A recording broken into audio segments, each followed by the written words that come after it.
Okay, so I'm just going to wait a moment just for you guys to sign in for Instagram to just like put the message on that I'm going live, and I'll just wait here just while you join in, and then we will begin. So I hope you're having a good start to your Sunday, whatever you're doing, and it's here in England. If you're in England, it's kind of really windy outside, so you might hear the wind in the background as I chat to you guys. Okay, so some of you are joining in now, so welcome, thank you. So today what I'm going to be talking about is becoming your own best friend, and I think this is a journey that I have been on, and I think as you go down the path of self-love, you are just naturally going to become your own best friend, and you really actually need to in order to be able to love yourself. And I think one of the biggest things that I have learned in order to really befriend myself is that I really need to hold a lot of compassion for myself. And so often I think that we can just naturally just like beat ourselves up over things. Hi Amita, hi Auntie, how are you doing? Thanks for joining. Yes, so often I feel like we can like really beat ourselves up over things, over little things, and we really need to be able to hold compassion for ourselves, and to just talk to ourselves better. And I think the practice of like something like meditation, where you become aware of your thoughts, you become aware of your mind and what thoughts are coming up for yourself. And this way we can then just use the conscious mind to actually actively speak nicer to ourselves. And that could just look like, you know, just looking in the mirror one day and just telling yourself like, you look great, you're doing well. Hi Lena, thanks for joining in as well. Yes, I think sometimes you need to really develop that sense of compassion, compassion and love for yourself in order to befriend yourself. And how do we do that? Like, how do we even find compassion for yourself? And yes, sometimes we can do it at a conscious level, but we don't really feel it in our heart. And so we need to be able to access the heart space. And in order to do that, there's lots of yoga practices and yoga poses that you can do to open up your heart space. I shared a reel on here a couple of weeks ago on some of the yoga poses that you can do to open up your heart. Hi Sheena, thanks for joining in. Yeah, there's lots of different yoga poses you can do. So I shared a reel on here a couple of weeks ago. You can check that out on my profile page, of yoga poses that help to open up your chest, open up this part of your body. And the more you do that, the more you'll be able to access your heart center.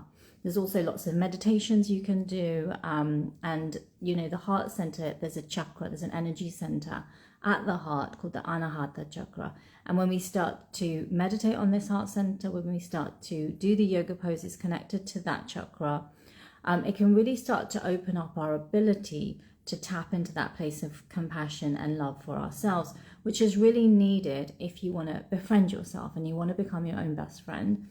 And it's really also, I feel like, in order to feel compassion and love, you really need to move through the dark to get to the light.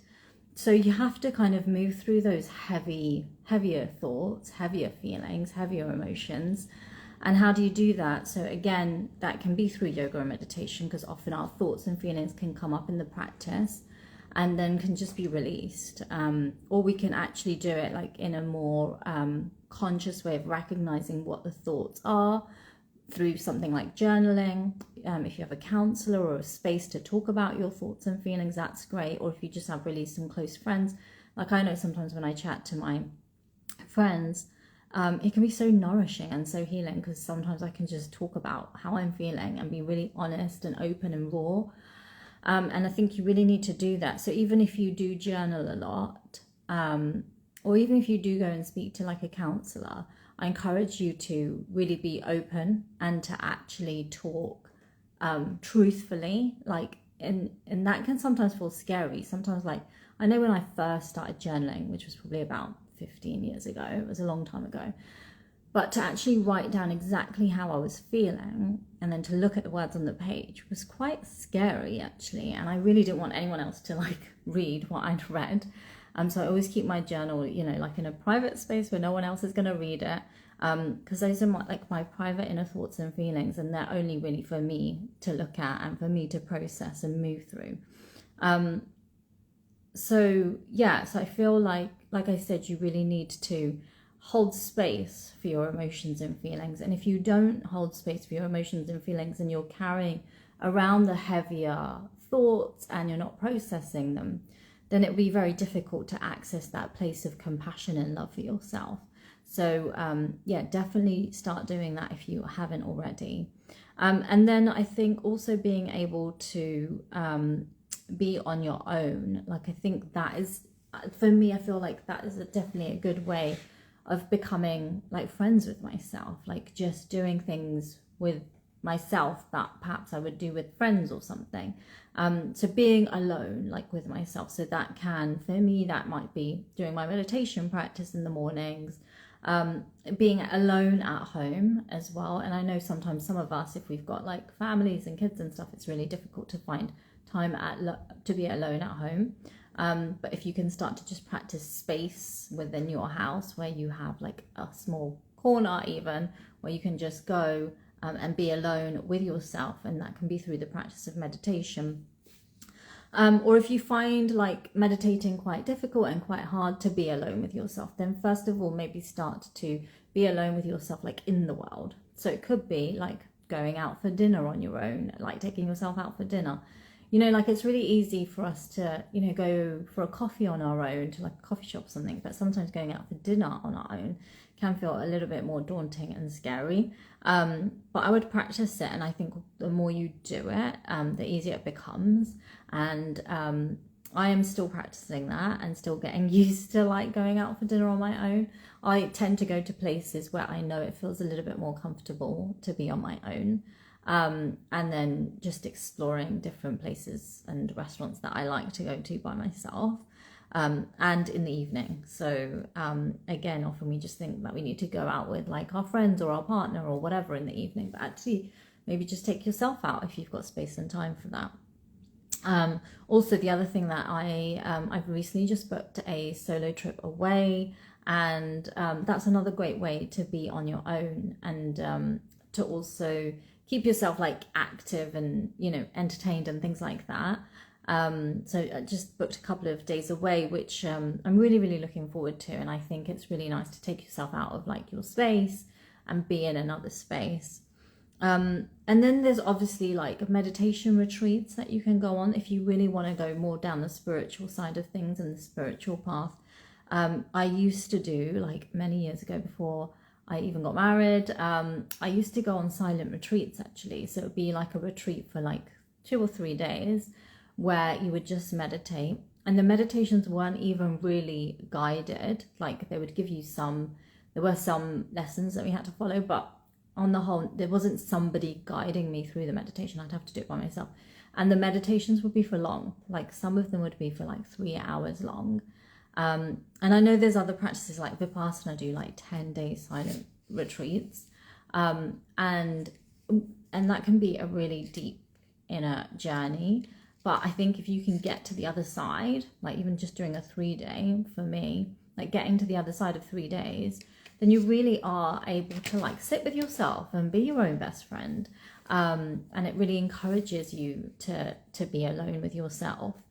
And it also then encourages you to, like I said before, like develop that sense of compassion, to be able to talk to yourself kinder and to just hold hands with yourself through the journey and through like the difficulties and the hardships. And if you're feeling like a heaviness, or if you've got a heavy heart, like if your heart is just feeling heavy and you've got like a heaviness, and sometimes it can be hard to shift through, but if you can sit in meditation and you can just hold space for it, that's amazing. That is really amazing. And then I think I also wanted to say that it's really important, like if you want to be your own best friend, like to really celebrate yourself, to really celebrate the achievements that you have made. And they could be small achievements. They could be just like getting ready and getting out the door and getting to work on time or something. It doesn't have to be something major. But it could be something major. Maybe you've like got a new job, or you've just been promoted, or something like that. I think all these kind of achievements need to be recognized. So you can do an active celebration of like taking yourself out for dinner, or buying yourself a really nice present, or whatever that might be. But I think it's also just sometimes, like if it's a smaller achievement, and you don't really want to spend loads of money on yourself or something, like you could just hold space and just tell yourself like, well done for just getting yourself to work on time or whatever it might be, getting the kids to school on time. Just taking a moment mentally within your mind just to say like, well done, congratulations, and really celebrating your achievements. I think that's really important. And then my final note was just to say that like we come into this world alone and we leave this world alone, right? So we really have to be okay being on our own. And that's not to say that we are not really hardwired for connection, and we definitely need connection with each other, because on another total subject, but on another level, like we are all connected, we are all one. Anything that we are going through is reflected out in the outside world. We attract certain people into our life because of the way we are vibrating and the level we are vibrating at. So in that sense, we are all one. And I think it's just, being able to be on your own and also being able to be with people. So you need the balance of both and being comfortable with both. And that just really takes a lot, because, sometimes there are certain people we might not want to be around. We might not want to be on our own. And it's just the journey of life and the journey of really, of self-love, really. So I think that's like my final point, which I wanted to share, and just how to like become your own best friend. And it takes time. Like I feel like I've been on this journey for a while, and I think there were periods of time, and there definitely were periods of time when I was younger where I really didn't like myself, to be honest. And there are still moments where I get like that and I'm like, what the hell, Jaina, what is going on?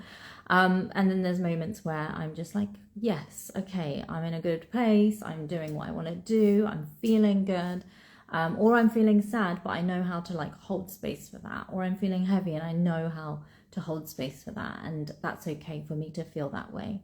But it's a journey, and I'm still going on the journey and experiencing lots, and I will continue to share in this space. It'll be also great to hear your thoughts as well. So do connect with me, DM me on Instagram if you want, or you can email me at any point. I think, Annika, you've just joined in, but we're just about to finish. But you can, like I always do, I post the live onto my profile page, so you can watch it there. I also post it onto YouTube, so you can also catch up there as well. But please also do share it with your friends and family and anyone else that might benefit from these videos. And also, if you haven't signed up to my newsletter, I really encourage you to do so. You can sign up via my website, which is yogawithjaina.com. And I've got something really exciting coming up. It's really going to just take your self-love practice to like another level. So I really hope that you can join that space and be part of that journey as well. But otherwise, sending you so much love, and I hope you have a really good Sunday, and I will be back here next week at 9 a.m. Lots of love. Take care. Bye.